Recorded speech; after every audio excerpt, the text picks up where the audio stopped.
Good morning बच्चों। सिद्धार्थ शिक्षा senior Siddharth शिक्षा सदन senior secondary school Sojat road, कक्षा 8, विषय सामाजिक विज्ञान, हमारे अतीत थर्ड, चैप्टर 5। जब जनता बगावत करती है और 1857 और उसके बाद।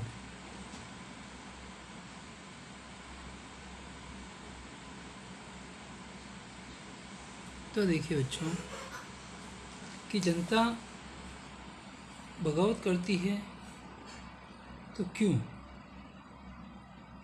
ये जो बातें हैं वो सभी 1857 की जो क्रांति हुई उसकी तरफ आपका ध्यान ले जा रहे हैं कि हमने नीतियाँ और लोगों के बारे में जो पढ़ा, देखा, सुना, ईस्ट इंडिया कंपनी की नीतियों और जनता पर उसके प्रभाव किस प्रकार पड़े। इन नीतियों में कि राजा, रानियों, किसानों, जमींदारों, आदिवासियों, सिपाहियों सब पर तरह तरह से असर पड़े, और जो नीतियाँ कार्यवाही जनता के हित में नहीं होती या जो उनकी भावनाओं को ठेस पहुंचाती है तो उनका लोग किस तरह विरोध करते हैं। ठीक है ना। तो अब देखते हैं अपन कि नवाबों की छीनती सत्ता, कि जो नवाब थे उनकी सत्ता, उनका शासन, राज्य किस प्रकार छीना गया।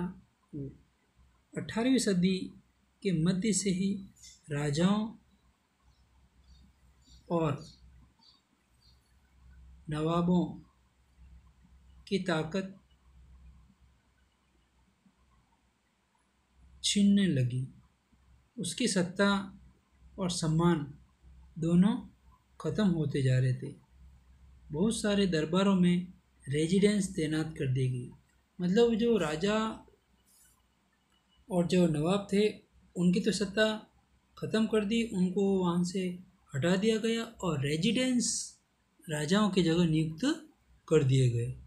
ठीक है। स्थानीय शासकों की स्वतंत्रता घटती गई। जो स्थानीय शासक थे, जो लोकल थे, उनकी जो स्वतंत्रता थी, उनका जो वो स्वैच्छिक अपना कार्य कर सकते थे, उनकी स्वतंत्रता को भी निर्गम अवस्था में बांध दिए गए। सेनाओं को भंग कर दिए गए। जो राजा की जो सेना थी उनको भंग कर दिया कि उनकी सेना कंपनी को नहीं चाहिए। ठीक है। राजस्व वसूली के अधिकार, जो राजस्व वसूली के अधिकार थे वो इलाके छीन लिए गए, यानी कि जो टैक्स, जो कर था, टैक्स कर जो था, जो राजा अपने जमींदारों, कुलीन वर्गों उनको देते थे, उनके अधिकार, वसूली के कर के अधिकार भी छीन लिए गए। जैसे और कुछ इलाके थे, वो इलाके क्षेत्र वो भी छीन लिए गए। और इस प्रकार कई ऐसे दबाव आए कि जो वो देखते थे कि अब इनको किस प्रकार अपनी तरफ कर लिया जाए, या फिर वो अगर वो नहीं अपने उनकी तरफ नहीं होता था तो उनकी कमजोरी ढूंढते थे।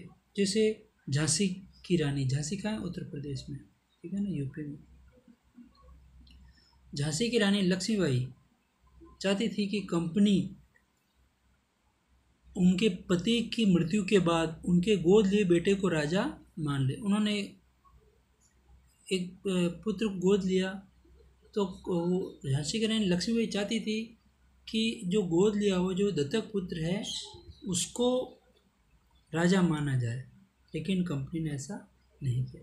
पेशवा बाजीराव, अब देखिए दूसरा जो पेशवा बाजीराव सेकंड, के दत्तक पुत्र नाना साहेब, दत्तक यानी गोद लिए हुए, दत्तक पुत्र नाना साहेब ने भी कंपनी से कहा कि पिता की पेंशन उसकी मृत्यु के बाद उन्हें मिले। कि जो पेशवा बाजीराव है, जो द्वितीय पेशवा बाजीराव द्वितीय के दत्तक पुत्र नाना साहेब ने भी कंपनी से आग्रह किया कि उनके पिता को जो पेंशन मिलती है वो मृत्यु के बाद उन्हें मिलने लगे। तो इस प्रकार कंपनी ने क्या किया कि कंपनी अपनी श्रेष्ठता और सैनिक ताकत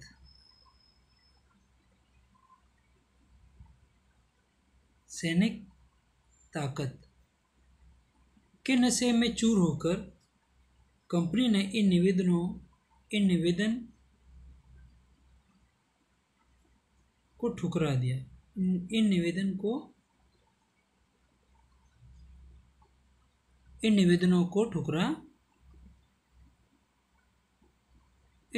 को ठुकरा दिए।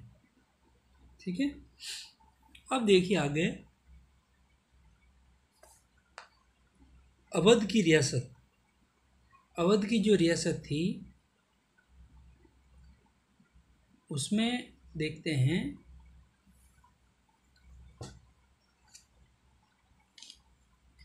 कि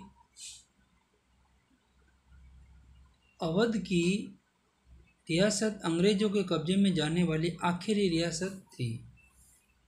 अवध की जो रियासत थी ना, अंग्रेजों के कब्जे में जाने वाली आखिरी सबसे अंतिम रियासत थी, जो कि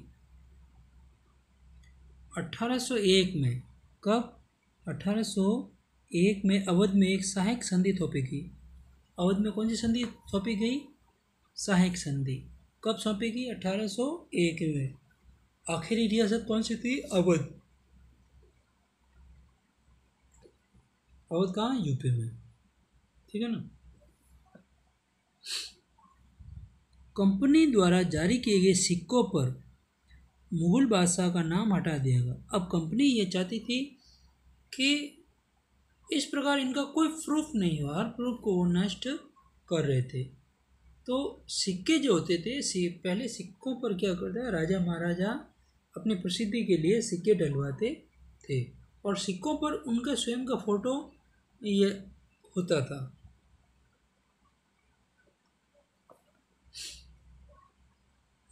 तो मुगल बादशाह जो थे उनका नाम हटा दिया गया। ठीक है ना। 1849 में गवर्नर जनरल डलहौजी, कौन? गवर्नर जनरल डलहौजी ने ऐलान किया कि बहादुर शाह जफर जो अंतिम शासक थे, बहादुर शाह जफर के परिवार को लाल किले से निकालकर, लाल किला कहाँ? दिल्ली, निकालकर उसे दिल्ली में कहीं और बसाया जाए। कब किया ऐलान? 1849 में। क्या ऐलान किया कि बहादुर शाह जफर और उनके परिवार को लाल किले से निकालकर दिल्ली में कहीं और जगह बसा दिया जाएगा।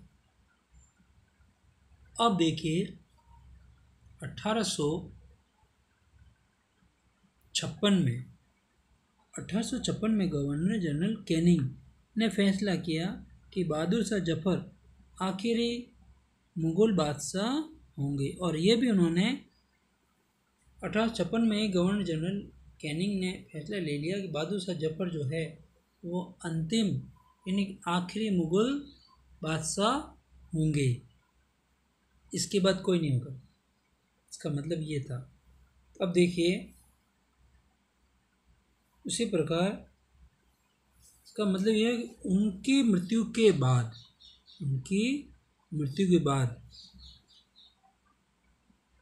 इनकी मृत्यु के बाद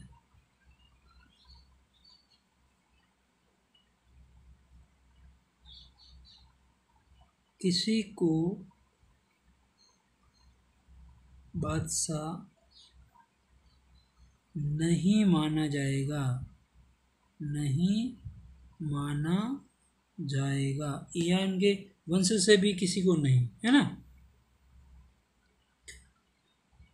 उन्हें केवल राजकुमार के रूप में मान्यता दी जाएगी। अगर इनकी जो वंशज होगा उनके राजकुमार के रूप में मान्यता दी जाएगी, बादशाह नहीं बने।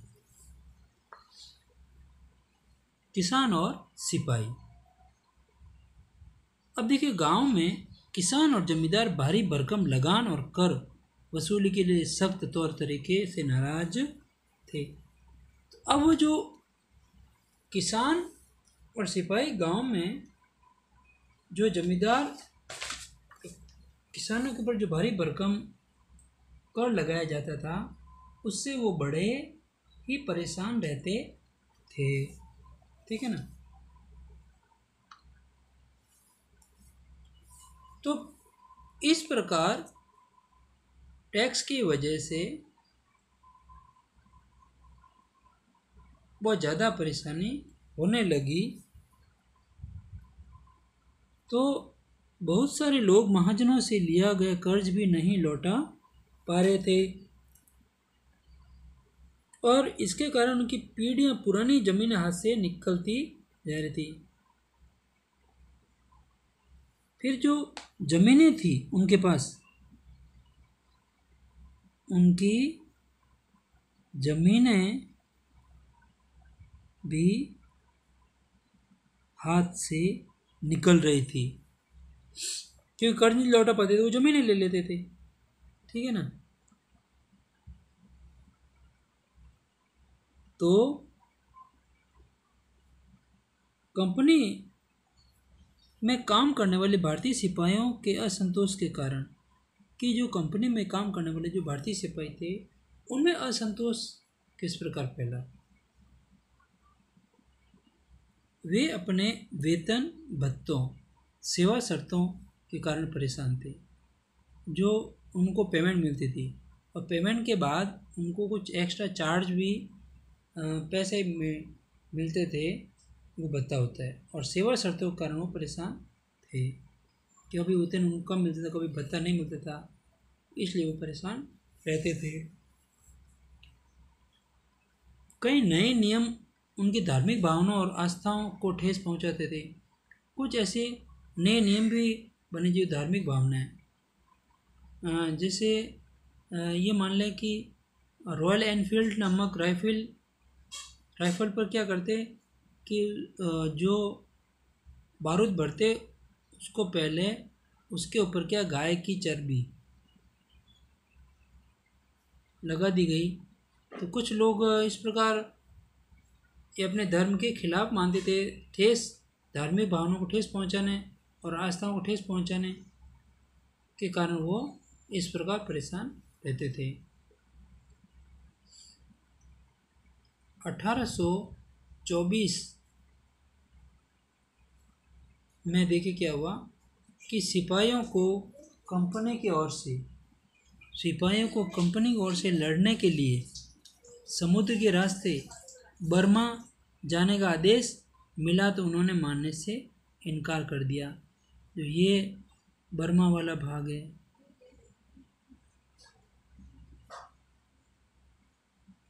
ये वाला, ठीक है ना, ये वाला भाग बर्मा जो भारत से अलग है। 1824 में कंपनी की ओर से लड़ने के लिए समुद्र के रास्ते बर्मा जाने का आदेश मिला, तो उन्होंने मानने से कर दिया, क्योंकि वो पहले से ही असंतोष था। 1856 में कंपनी का नया कानून, अब कंपनी का नया कानून क्या है, इस कानून में कहा गया कि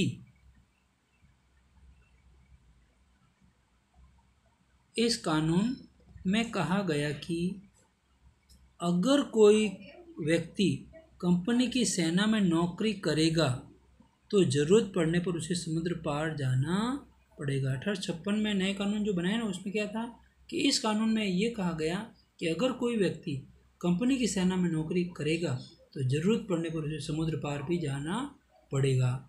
ये नया कानून था। तो अब देखिए सुधारों पर प्रतिक्रिया। अब जो सुधार हुए वो भी देखते हैं अपन। अब उससे जो हुक्म मानने से जब इनकार किया, 1856 में नया कानून बनाए, तो अब देखिए उन्हें ये भी कहा गया कि ज़मीन के रास्ते से जाने में भी ऐतराज़ नहीं था। सरकार का हुक्म न मानने के कारण उन्हें सख्त सज़ा भी दी गई, क्योंकि ये मुद्दा अभी ख़त्म नहीं हुआ था। जब इन्होंने समुद्री रास्ते से भी जाने के लिए मना कर दिया तो उनको कड़ी से कड़ी सज़ा भी दी गई। ठीक है, कि आप समुद्र के रास्ते से नहीं जा सकते तो ज़मीन के रास्ते से जाओ, ये भी उन्होंने मना कर दिया था। तो इस प्रकार वो जो वेतन भत्ते और सेवा शर्तों के कारण पर परेशान थे, धार्मिक और आस्थाओं को ठेस पहुंचाने का जो मुद्दा था वो भी ख़त्म भी नहीं हुआ था। तो अब देखिए सिपाही गाँव में हालात से भी परेशान थे। बहुत सारे सिपाही खुद किसान थे, वे अपने परिवार गांव को छोड़कर आए थे और किसानों का गुस्सा जल्दी सिपाहियों में भी फैल गया था। ठीक है ना।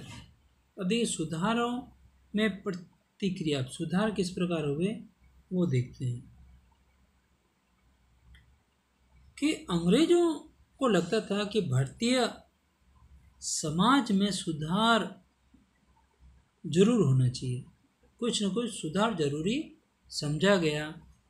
और जो सुधार समझा गया वो देखिए सती प्रथा। देखिए सती प्रथा वो है कि पति की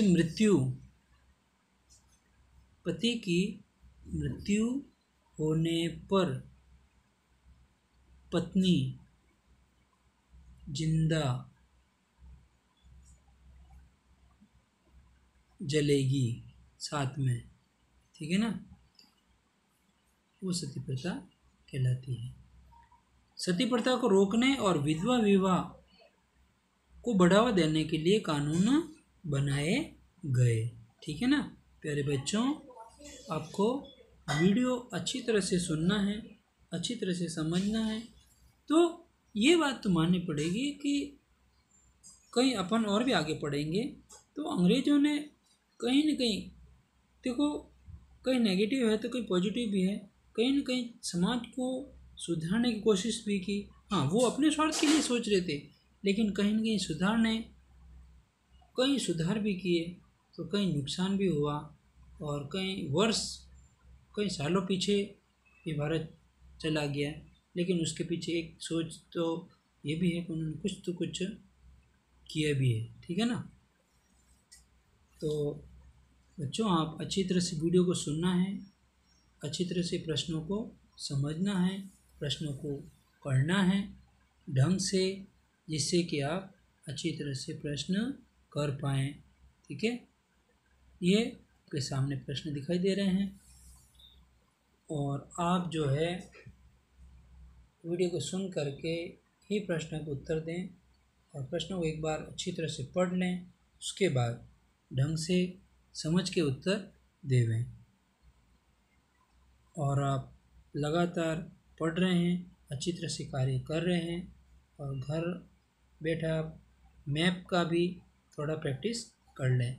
इंडिया मैप को अच्छी तरह से देखें, अच्छी तरह से समझें, उनके जो स्टेट एंड कैपिटल है उनको भी लिखें, उनको समझें और जो मुख्य मुख्य शहर हैं उनके बारे में थोड़ी जानकारी लें, उसके बारे में समझें और मैप पढ़ने की भी कोशिश करें। एक बार प्रैक्टिस कर लें, एक बार देख कर के पढ़ लें, उसके बाद बिना देखे भरें। उसके बाद जो भी शहर या किसी का नाम आए तो वो कोशिश करें कि ये किस स्टेट में, तो आपको पता रहेगा।